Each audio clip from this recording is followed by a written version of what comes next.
C'est moi qui ai cette lourde tâche de la synthèse. Alors moi, j'ai été extrêmement touchée par cette journée parce que y a des mots qui en sont ressortis un peu toujours les mêmes. Donc Alexandra a dit partage d'expérience, tout on a relevé les rencontres. Et je pense que c'est vraiment le symbole de ce qui nous rassemble aujourd'hui. C'est-à-dire qu'on a entendu des histoires fortes, mais on a aussi entendu des gens qui n'étaient pas concernés, qui s'engageaient. Et ça fait du bien. Et c'est important pour nous de se sentir considérés, écoutés et vivants, du coup. Hein, parce que voilà, on est quand même là. Vous êtes aujourd'hui pour moi une très très belle rencontre tous, parce que voilà, vous avez tous cette volonté de vouloir changer le monde, et changer le monde, on le fera ensemble. Donc voilà, c'est très très bien. Il y a 2-3 éléments que j'ai retenus. Je ne vais pas repasser toutes les tables rondes parce qu'il s'est dit vraiment plein de choses et des choses intéressantes. J'aimerais retenir la richesse des fragilités de chacun. Ça, c'est une belle phrase et j'ai beaucoup aimé. Et je rebondirai sur, effectivement, c'est la valorisation des compétences acquises en étant parents aidants. Alors oui, parents aidants, on développe énormément de soft skills, comme on dit. Et sachez une chose, c'est qu'après, on peut faire tous les métiers du monde parce qu'on est des vrais entrepreneurs. Donc on peut faire de la comptabilité, on peut faire de la DRH, on peut faire du conseil, on peut faire de la médecine, on peut faire infirmier, on peut faire plein de choses. Donc on est très très polyvalent. Donc investissez sur cette profession parce que vraiment elle a un grand devenir et elle a beaucoup de capacités. Et dans vos entreprises, vraiment considérez-les comme ils le sont, c'est-à-dire des gens qui ont appris par la vie. Et je pense que la méritocratie aujourd'hui c'est important. Et c'est une chance dans votre entreprise d'avoir des gens qui ont connu des épreuves, qui ont remis du coup l'église au centre du village et qui ont développé des compétences et qui ont transformé cette épreuve en chose positive. C'est une chance de rencontrer ces gens-là. Il y a quelque chose aussi d'extrêmement important que j'aimerais vous dire. Il y a beaucoup de gens qui ont parlé de souffrance, d'isolement, de fatigue, enfin voilà. On est aussi des gens qui sont beaucoup plus heureux que les autres. Ça, voilà. Les épreuves de la vie, voir nos enfants souffrir, voir nos enfants souvent en difficulté, eh ben, ça nous fait remettre les choses, ça remet les choses en place. C'est-à-dire qu'aujourd'hui, un déjeuner en famille, ben, c'est hyper sympa, parce qu'avant, on n'imaginait pas forcément, on ne pouvait pas forcément le vivre. Et donc, du coup, notre quotidien, il est fait parfois de difficultés, d'épreuves, de tristesse et de fatigue, mais elle est faite aussi de beaucoup de joie, parce que nos enfants évoluent. Voilà, ils évoluent tous. Un petit geste fait nouveau, c'est un moment de bonheur qui pour nous est assez incroyable. Donc sachez quand même qu'on est des gens hyper heureux, donc fatigués, mais hyper heureux, et qu'on a une notion du bonheur toute faite, quoi. Voilà, ça tient à pas grand-chose en fait. Et il y a une phrase que j'aime beaucoup, c'est on n'a qu'une vie, donc profitez parce que elle en vaut la peine. Je retiendrai aussi que non, il ne faut pas investir dans la politique du handicap, mais dans la politique de l'emploi quand même. Ça, pour moi, c'est quand même vachement important. Effectivement, nous, aidants, on n'est pas des handicapés. Et justement, on a des valorisations. Et donc, il faut vraiment, au sein de l'entreprise, valoriser la politique de l'emploi à travers les aidants et pas la politique du handicap, même si, effectivement, l'enveloppe budgétaire est beaucoup plus intéressante.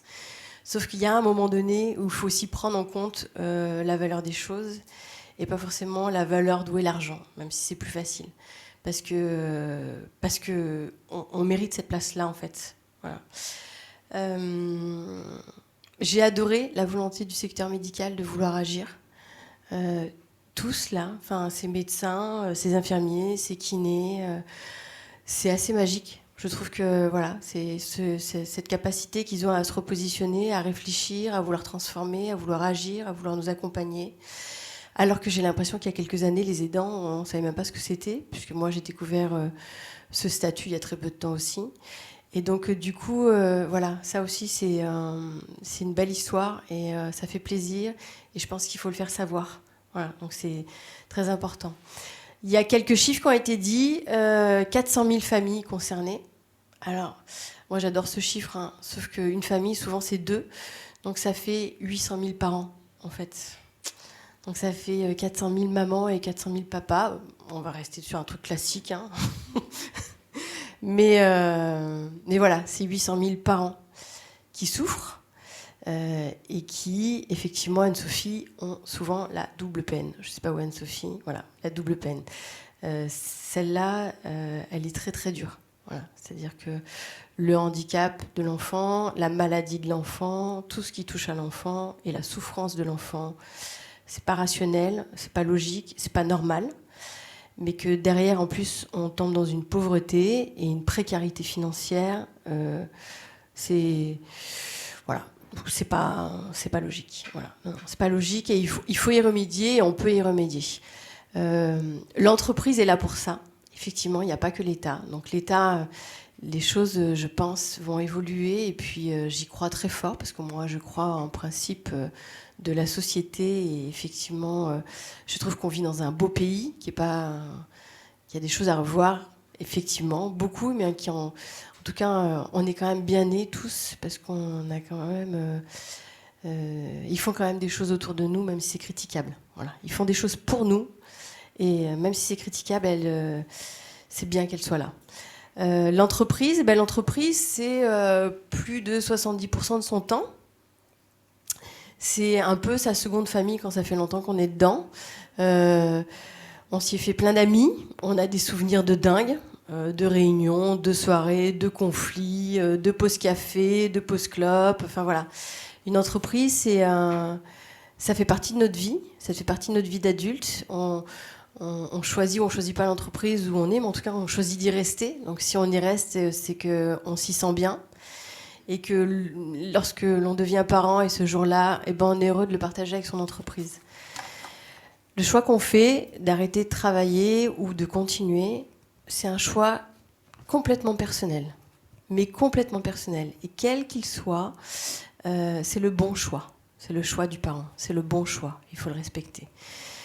Mais ceux qui font le choix de rester en entreprise, sachez que c'est très important que vous soyez là, parce que c'est le socle. Il y a tout qui s'effondre du jour au lendemain pour ces gens-là. Ils vivent voilà, c'est une nouvelle vie, c'est un nouveau départ, c'est un effondrement, c'est un gouffre. Et les gens qui décident de continuer à travailler, ils le font parce qu'ils ont besoin de stabilité. Ils ont besoin d'un socle, ils ont besoin de se reposer sur quelque chose. Et s'ils décident de rester dans leur entreprise, c'est parce qu'ils croient en leur entreprise et qu'ils ont besoin d'elle. Donc ne les abandonnez pas, accompagnez-les et exploitez-les par rapport à tout le potentiel qu'ils vont développer. Donc faites-vous plaisir, mais les entreprises, voilà, les parents aidants ont besoin de leur entreprise. Et dans ces moments difficiles, on a souvent parfois besoin aussi de s'évader. Et l'entreprise est ce lieu où on s'évade et on se sent utile et utile autrement. Et c'est extrêmement important. Donc il faut que toutes les entreprises signent pour BabySafe, c'est primordial. David, pareil, moi j'avais une feuille de route, je l'ai abandonnée aussi un petit peu ma feuille de route parce que voilà, beaucoup d'émotions aujourd'hui. Tu disais que c'était plus que de la solidarité d'agir pour les parents aidants. Moi je dirais plus que c'est des valeurs humaines et citoyennes. C'est une responsabilité sociétale et c'est une responsabilité humaine. On est tous sur la même planète et face à l'adversité, si on se tient la main, on arrive à avancer un peu plus. Et puis il y a une grande phrase qui dit que seul on est invisible, mais ensemble on est invincible. Et les parents d'enfants aidants qui sont souvent seuls ont besoin de vous pour ne plus l'être. Donc c'est extrêmement important. Sachez-le. Je vais quand même vous parler de mon projet, parce que je pense que voilà, c'est intéressant que vous le sachiez. Effectivement, il y a une loi qui est passée au Sénat, qui a été votée au Sénat, donc ça veut dire qu'elle va passer normalement. Donc elle est passée à l'Assemblée nationale au mois de mars et au Sénat au mois de juillet par le député Paul Christophe, qui a mis effectivement des points en place, dont le point le plus important, effectivement, c'est le télétravail. Alors le télétravail, quand c'est possible, c'est une solution qui est plutôt pas mal, parce que du coup, dit télétravail, dit être rémunéré pour une mission, et plus pour un temps au bureau. Donc c'est, pour des parents aidants, c'est vachement bien, c'est vachement sympa. Ça veut dire qu'on arrive à garder ses responsabilités, son rôle au sein d'une entreprise, et en même temps pouvoir accompagner, quand c'est possible, son enfant. Donc ça, c'était la première partie du projet. Et ensuite, on le développe en 3 autres points. Le deuxième, c'est la valorisation des compétences acquises, parce que effectivement, je reste là-dessus. Je pense que on est des grands entrepreneurs, nous les parents, on sait tout faire et on sait tout gérer, et la gestion des émotions en premier, et les gestions de crise beaucoup. Donc il faut vraiment valoriser ces compétences acquises pour que le parent qui a cessé son activité, si c'était nécessaire, puisse y retourner, et de manière plus audible. Il faut qu'il valorise tout ce qu'il a fait, et qu'il ne dise pas simplement j'ai pris un congé parental ou j'ai accompagné mon enfant malade. Non. Vous avez été des entrepreneurs, vous avez développé telle compétence. Aujourd'hui, vous pouvez prétendre à tel poste, et pas redescendre, rester en haut, et même pouvoir prétendre à plus que ce que vous aviez auparavant. Et ça, je pense que c'est extrêmement important. Et moi, je ne le savais pas. Et c'est parce que j'ai rencontré les bonnes personnes que j'en ai pris conscience. Donc j'aimerais que d'autres personnes comme moi rencontrent d'autres bonnes personnes comme moi, parce qu'effectivement, la vie est faite de rencontres. Au-delà des valorisations des compétences, l'histoire de double peine, c'est assez compliqué. Il y a plein d'aides, effectivement, en France. On les a énumérées. Souvent, les aides arrivent bien tardivement par rapport à quand on les demande. Donc, de toute façon, la double peine, elle est bien là. Avant de dire « je vais prendre un congé », ils vous mettent, je sais pas, entre 3 et 6 mois pour vous dire « oui, effectivement, la pathologie de votre enfant, on considère que vous avez peut-être droit d'avoir un petit congé ». Donc, de toute façon, c'est compliqué. Et puis, il y a ceux qui veulent accompagner leur enfant. Et donc, du coup, on a le droit, si l'entreprise est à l'écoute, de dire « je veux cesser mon activité professionnelle et je veux avoir droit à un statut de aidant ». Un statut de aidant, ça veut dire... Alors, statut, c'est pas le mot qu'il faut que j'emploie, parce que juridiquement, j'ai absolument pas le droit à créer un statut. On a discuté avec le gouvernement, c'est extrêmement compliqué, et aujourd'hui, on est dans l'urgence et il faut agir, donc on n'a peut-être pas le temps de faire ça. Mais en tout cas, avoir une indemnité qui soit comparable à celle du chômage pendant 2 ans, pour pouvoir rebondir et réfléchir et de se dire, voilà, mon avenir maintenant, il est comme ça, à partir d'aujourd'hui. Et j'ai 2 ans pour le construire, et je veux décider de comment je vais le construire, en ayant avec soi une indemnité qui correspond à sa carrière professionnelle. Voilà. Donc ça, c'est extrêmement important. Et par Pôle emploi, être accompagné sur la VAE. Nous, ce qu'on aimerait, dans un monde idéal, parce qu'il n'y a pas d'histoire, et c'est la singularité des parents aidants, c'est que y en a qui veulent retourner travailler, il y en a qui veulent pas, il y en a qui peuvent pas, il y en a qui veulent... Enfin voilà, c'est vraiment une histoire de famille, une histoire de pathologie aussi. Mais en tout cas, si les entreprises peuvent adapter un temps de travail aux parents aidants, que ce soit un tiers-temps, un quart-temps, un mi-temps, ça serait absolument formidable. Et en même temps, nous, ce qu'on aimerait, c'est compléter ce temps d'accompagnement, ce temps à domicile, sur un SMIC journalier, pour que les gens aient une véritable position dans la société avec un salaire donné par l'entreprise et un salaire donné par l'État pour tout ce qu'il apporte à la société en étant parent aidant. Alors effectivement, vous avez dit tout à l'heure, les aidants, c'est 11 millions... Non, c'est 11 milliards, pardon, 11 milliards d'euros. Et sur ces 11 milliards d'euros, il y a 4 milliards pour les parents aidants. Donc 4 milliards, c'est déjà pas mal. Voilà. Après, j'aimerais continuer quand même un petit peu, hein, je peux. Voilà. Moi, j'aimerais qu'on parle... Et alors, pour faire pour faire ce protocole, ce projet, en tout cas, sachez que j'ai lancé une étude sociologique avec un cabinet à Paris. Et du coup, j'ai en ma possession une étude complète sur les parents aidants en France. Une étude sociologique et financière. Parce que quand on va voir le gouvernement ou les parlementaires, en fait, ils ont besoin de chiffres. Et ils ont besoin de savoir comment ils vont financer ces projets. Donc aujourd'hui, moi, j'ai tous les éléments en main. Et c'est pour ça que je suis très optimiste sur le fait que ça se transforme. Parce que je sais qu'on va faire des sacrées économies quand on le mettra en place.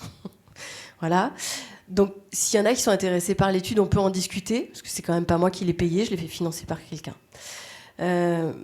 Moi, j'aimerais finir par vous remercier. Voilà, parce que c'est quand même extrêmement important. On n'inverse pas les rôles, c'est nous qui te remercions. Non. Alors, voilà. Je suis contente qu'il y ait des gens comme Denis, comme vous tous ici, comme toi, Anne, parce que, en fait, vous agissez pour nous et ça fait du bien. Et puis, cette journée, elle fait du bien. Et puis, surtout, j'aimerais réutiliser les mots de Louis qui a dit que on voulait être des parents comme les autres. Et c'est vrai, on veut être des parents comme les autres. On veut stopper ce sentiment d'injustice. C'est extrêmement important. Donc considérez-nous et arrêtez de nous exclure. Parce qu'on est quand même pas mal, on est plutôt fort, je trouve. Hein. Puis on rapporte beaucoup d'argent à l'État. On veut être des citoyens ordinaires. Voilà. Je voulais remercier l'ensemble des intervenants. Parce que vraiment, j'ai adoré toutes vos interventions. Et puis, j'attends une chose, c'est que Baby Safe ouvre une assurance pour tous les parents aidants et pas que pour les parents d'enfants diagnostiqués à la naissance. Voilà. Il y a on y travaille. Vraiment, ça vient. Ça et j'y crois très fort. Voilà, je vous remercie. Merci beaucoup. Alors, on vous retient encore 5 minutes et on vous libère. Ce sera la fin du colloque. Voilà, donc pour conclure, un grand merci à tous nos intervenants, mais je vais laisser sur ce sujet Denis pouvoir remercier tout le monde. Et juste avant de terminer, on espère que vous allez rentrer chez vous, pas seulement avec un rhume à cause de la climatisation qui était beaucoup trop forte, en dépit du fait qu'ils n'ont pas réussi à trouver le fusible pour la disjoncter. Mais notre grand projet, évidemment, c'est que chacun d'entre vous reparte avec une chose, ne serait-ce qu'une chose, qui peut faire dès la semaine prochaine pour changer la situation. On l'a vu, il y a des grandes choses à faire au niveau national, il y a des choses à faire au niveau des entreprises, mais chacun d'entre nous peut faire une petite chose dès la semaine prochaine. Allez, je suis hyper ambitieuse, on est quelle journée ? Jeudi. Dès demain, voilà, et on espère que vous repartez avec au moins une idée, parce que c'est comme ça qu'on change un pas après l'autre, parce qu'un grand voyage commence toujours par un premier pas, comme le disait Lao Tzu. Merci à tous. Merci Anne. Moi je retiens tout ce qu'a dit Charlotte, mais je retiens finalement que le monde du travail, c'est le bon échelon, c'est le bon moyen de faire progresser la cause des parents aidants. Évidemment, il faut pas attendre l'État pour agir. Et vous n'attendez pas l'État pour agir. Nous n'attendons pas l'État pour agir. L'État viendra encadrer tout cela à un moment donné. Mais l'initiative doit venir du monde du travail. Et l'entreprise est un formidable outil pour accompagner les parents aidants. Je remercie chaleureusement nos soutiens, hein, le groupe Apicil, Intégrance, Miltis, Ilium, CFDP, la mutuelle SMI et le groupement de mutuelle Roham. Un grand merci à tous les intervenants, en particulier les parents qui sont venus témoigner. Et j'ai croisé plusieurs participants ce matin qui ont été extrêmement touchés par la richesse des témoignages. Et je crois qu'ils ne s'attendaient pas à ça. Hein, ils ne s'attendaient pas à être bouleversés autant. Donc merci à Élodie d'Andrea et Louis de Ransard, des Bobos à la ferme, à Céline Dénoncé, à Audrey Rocou et doublement à Charlotte pour son témoignage ce matin et la synthèse en mode feuille de route qu'elle vient de nous livrer. Merci à Anne Juventeni, qui est présidente de notre comité mission, et à Aurélia Gérin, Virginie Vittorelli de l'équipe BabySafe, qui ont tout donné pour que cette journée soit réussie. Merci à Mélanie Ciardi pour ces magnifiques podcasts qu'elle réalise pour nous, que vous pouvez voir sur notre site. Et on vous donne rendez-vous sur les réseaux sociaux pour des synthèses et des rediffusions que vous aurez à cœur de partager, j'en suis sûr. Et dans un an, pour le deuxième colloque des parents aidants, qui aura probablement comme fil rouge le sujet du répit, ou peut-être aussi celui de l'impact de l'aidance des parents sur leur propre santé. C'est un sujet qu'on n'a pas souvent abordé parce que tous ces parents ne se mettent pas en avant, mais pourtant leur corps, leur santé souffrent d'être parents aidants quelquefois, et c'est à prendre en considération aussi dans les coûts induits par l'aidance. Merci à tous et à très bientôt, j'espère.